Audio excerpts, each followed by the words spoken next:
foi Clovis o Bravo que invadiu Atenas. Olá pessoas, beleza? Meu nome é Júlio César, eu sou o Nerd da Química. Bem-vindos a mais um vídeo e Feliz Natal para todos vocês, porque hoje, dia 25 de dezembro, é Natal.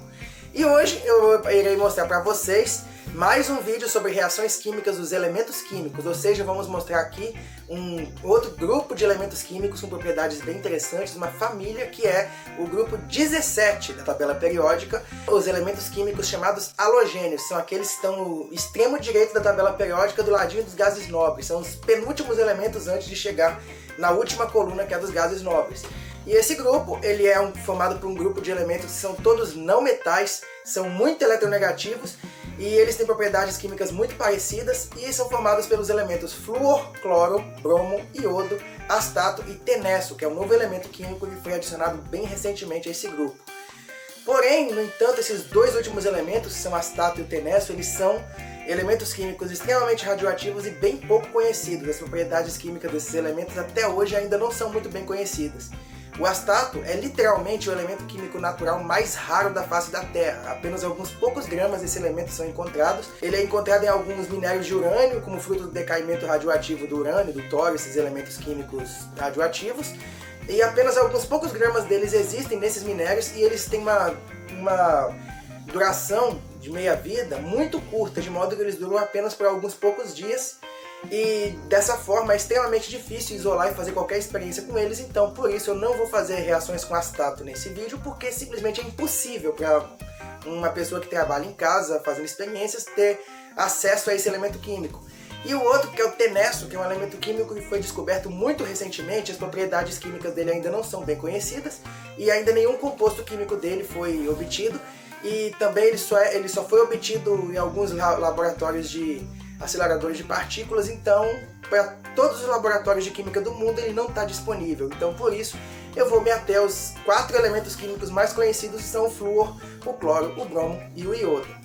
Então aqui eu vou fazer, assim como eu fiz no vídeo passado sobre os calcogênios, são os elementos do grupo 16, a família do oxigênio, eu vou fazer aqui algumas experiências obtendo todos os elementos químicos mais comuns do grupo dos halogênios, que são os elementos do grupo 17. Então, vamos para a nossa linda e maravilhosa experiência.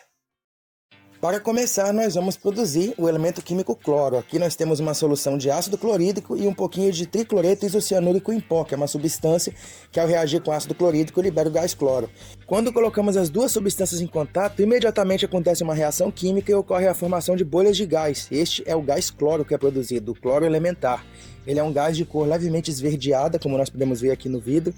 Ele tem uma cor amarela esverdeada, que é responsável inclusive pelo nome do elemento químico, que vem do grego. E aqui nós temos um pouco do gás cloro sendo produzido. Vamos colocar aqui mais um pouco do tricloreto isocianúrico, que é uma substância que é fonte de íons hipoclorito por hidrólise. E quando os íons hipoclorito reagem com o ácido clorídrico, ocorre a produção do gás cloro. Então aqui nós temos um pouco do gás cloro, ele tem essa cor, ele tem um cheiro muito forte e sufocante, de modo que é até perigoso de lidar com ele sem equipamento de proteção. E agora nós vamos ver aqui, mais nesse fundo branco, melhor a cor dessa substância. Nós vemos que é uma cor verde amarelada bem fraca. E agora, para a nossa próxima experiência, nós vamos produzir o elemento químico bromo. E aqui nós temos uma solução de ácido sulfúrico que é colocada para reagir com uma solução dos sais brometo de sódio e bromato de potássio. E essa reação química produz o ácido brômico e bromídrico pelo meio ácido.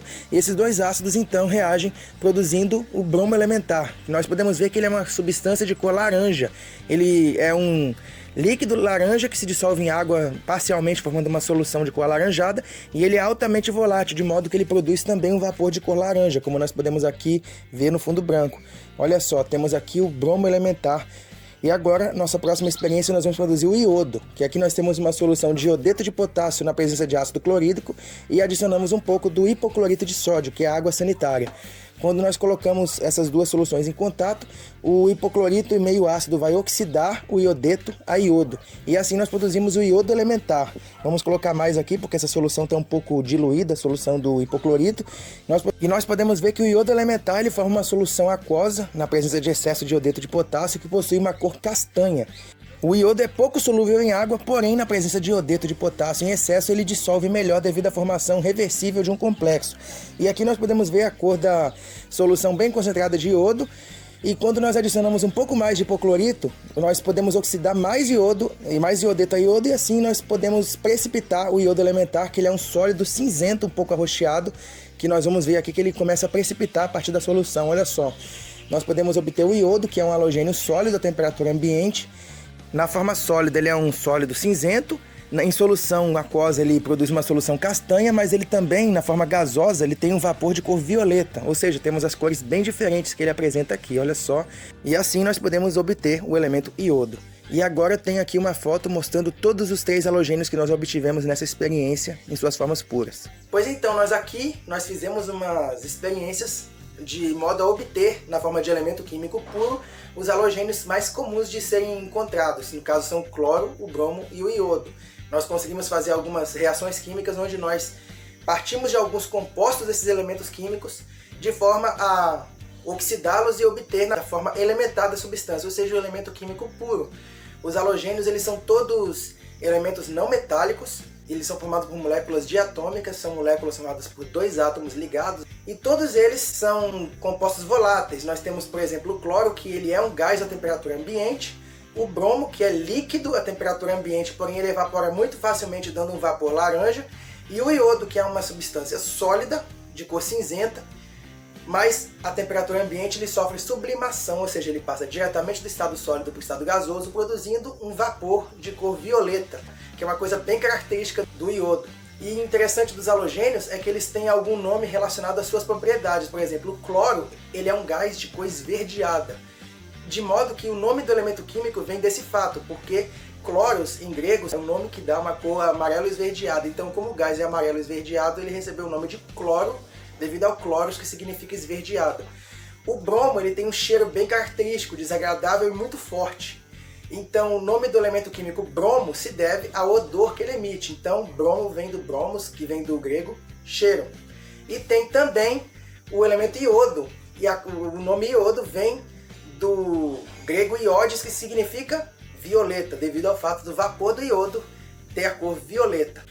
E uma outra coisa bem interessante sobre os halogênios é que eles são todos substâncias coloridas e as cores que eles possuem vai se tornando cada vez mais escura à medida que se desce pelo grupo, ou seja, o elemento mais acima tem uma cor mais clara, enquanto aquele que está mais abaixo tem uma cor mais escura. Mas, Nerd, esse vídeo tá incompleto. Você não fez a obtenção do elemento flúor. Por que você não mostrou uma experiência fazendo o flúor? Cadê o flúor? Por que ele não aparece no vídeo? Por que você fez todos os outros 3 e não fez o flúor? Pois bem, aí vocês me complicam, porque o flúor é simplesmente o elemento químico mais reativo, mais eletronegativo e mais difícil de oxidar que existe. O flúor é o mais oxidante de todos os elementos químicos, o mais reativo de todos os elementos químicos, e por causa disso, devido ao fato de ser o elemento mais oxidante, não existe um outro elemento químico que consegue oxidar um fluoreto, que é um sal de flúor, ao elemento químico flúor. E desse modo, para obter o elemento flúor é extremamente difícil, e a forma mais eficaz de se obter esse elemento é a partir de uma eletrólise a baixas temperaturas de uma solução de fluoreto de potássio em ácido fluorídrico puro, anidro e líquido, gelado, usando eletrodos de platina, que é o metal mais caro do que o ouro. E eu não tenho nenhum desses equipamentos aqui na minha casa. Então o flúor é extremamente difícil de ser obtido, porque ele é extremamente perigoso, ele é um gás que, de tão reativo, ele pode explodir quando reage contra substâncias. Por exemplo, em contato com metais como ferro, alumínio, ele pega fogo, ele faz o metal pegar fogo imediatamente, ele reage muito vigorosamente com tudo que encontra pelo caminho, de modo que é extremamente difícil obter e armazenar o gás flúor. Precisa de equipamentos muito especiais.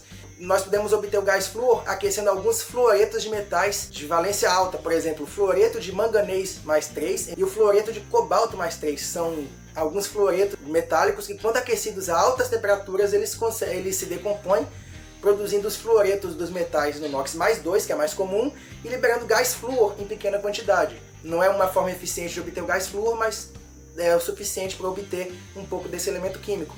Porém, eu não tenho condição nenhuma de conseguir esses reagentes. Eles são caros, difíceis de encontrar, muito perigosos, porque eles podem explodir em contato com outras substâncias. E nas condições que eu faço o experimento aqui, eu simplesmente não tenho como nem fazer esses reagentes e nem comprá-los. Porém, existe uma terceira substância que pode se decompor produzindo um pouquinho de gás flúor, que é um composto chamado fluoreto de permanganila. E esse sim, eu posso obter ele aqui nesse vídeo. Eu posso fazer essa reação química, obter esse composto. Ele a uma temperatura um pouco acima da temperatura ambiente, ele sofre um pouco de decomposição, produzindo um pouquinho de gás flúor. Nós não vamos ver o gás flúor, mas nós podemos ver algumas reações químicas que o gás flúor produz. Então, continue no vídeo, porque agora nós vamos mostrar em primeira mão, porque essa é a primeira vez que eu faço esse experimento, uma reação química que ocorreria na presença do gás flúor, mas aqui nós vamos usar o fluoreto de permanganila como fonte desse elemento químico, e vocês vão ver algumas reações do flúor e ver que de fato ele estava presente ali naquele meio. Então, sem mais delongas, vamos à nossa próxima experiência. Então agora nós iremos produzir o composto fluoreto de permanganila, que é produzido a partir da reação química entre o permanganato de potássio com fluoreto de sódio na presença de ácido sulfúrico. Aqui nós pegamos o permanganato de potássio sólido, nós colocamos uma certa quantidade dele aqui nessa placa de Petri. Todos os componentes que nós vamos fazer nessa reação química não podem estar úmidos, tem que estar totalmente secos, porque a água atrapalha a reação química. Então, aqui nós temos o fluoreto de sódio, também no estado sólido. Nós pegamos o fluoreto de sódio, misturamos com o permanganato de potássio e agitamos muito bem até homogeneizar essa mistura de sólidos, até ficar bem misturado. E finalmente, após nós misturarmos completamente esses dois sais, nós vamos então tratar com ácido sulfúrico concentrado, 98%. Então, no momento que nós colocamos o ácido sulfúrico em contato com esses dois sais, eles reagem produzindo o fluoreto de permanganila, que é um líquido de cor verde que, em contato com o ar, ele solta uma fumaça roxa devido à hidrólise parcial, formando ácido permangânico e ácido fluorídrico em contato com a umidade do ar. O fluoreto de permanganila, ele se decompõe em pequena extensão, produzindo uma pequena quantidade de gás flúor, e com muita sorte nós vamos poder ver a reação desse gás flúor com alguns elementos que nós vamos botar em contato. Colocamos aqui um pouco de enxofre, porém parece que a reação química acabou, então eu vou colocar um pouco mais de ácido sulfúrico para produzir mais do fluoreto de permanganila. No entanto, a quantidade de flúor produzida não foi suficiente para incendiar esse pouquinho de enxofre, ou seja, fazer ele pegar fogo na espátula só de aproximar, como nós vimos. Então eu coloquei diretamente em contato para ver o que acontece. E olha só que bacana, no momento que nós aproximamos a espátula, aconteceu uma pequena explosão, ou seja, uma reação química vigorosa entre o enxofre e o flúor e o oxigênio liberados pela decomposição do fluoreto de permanganila. O calor liberado induziu com que mais do composto sofresse decomposição e assim nós temos um pouco de gás flúor se formou nessa fumaça. Agora eu preparei um pouquinho mais daquele composto e agora nós vamos testar com outro elemento químico que vai reagir apenas com o flúor liberado e não com o oxigênio, porque o enxofre, além de reagir com flúor, ele também reage com oxigênio, o que deixa esse teste um pouco mais ambíguo, mais difícil de identificar corretamente se for reagir com flúor ou com oxigênio.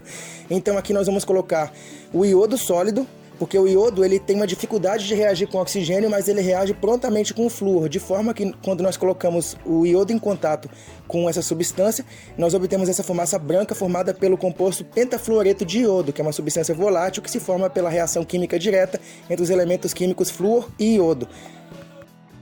E essa foi nossa incrível experiência de demonstração dos elementos halogênios, na qual, além de mostrar todos os três halogênios mais fáceis de sintetizar, eu também tentei produzir o gás flúor, que é o mais difícil de obter de todos os elementos químicos. Aqui eu consegui produzir, como vocês viram, o composto fluoreto de permanganila, que é uma substância, um oxialeto metálico de alta valência, que nós temos o átomo de manganês com estado de oxidação máximo, que é o mais 7. Nesse estado ele é um agente oxidante bastante forte e neste caso nós produzimos esse composto que ele sofre decomposição a uma temperatura um pouco mais alta do que a temperatura ambiente e ele produz, além do gás oxigênio e do dióxido de manganês, um pouquinho do gás flúor em pequena quantidade que pode ser suficiente para reagir com alguns elementos químicos. Aqui nós vimos a reação com enxofre, que ele produz aquela reação bem vigorosa que produz óxidos de enxofre e hexafluoreto de enxofre, e com o iodo, que no caso ele reage apenas com o flúor, produzindo o pentafluoreto de iodo, que é uma substância volátil que produz uma fumacinha branca em contato com o ar. Espero que vocês tenham gostado bastante dessa experiência, apreciado o resultado desse vídeo. Peço a vocês encarecidamente que inscrevam-se nesse canal, acessem o link também do meu site, da minha página no Facebook chamado Nerd da Química.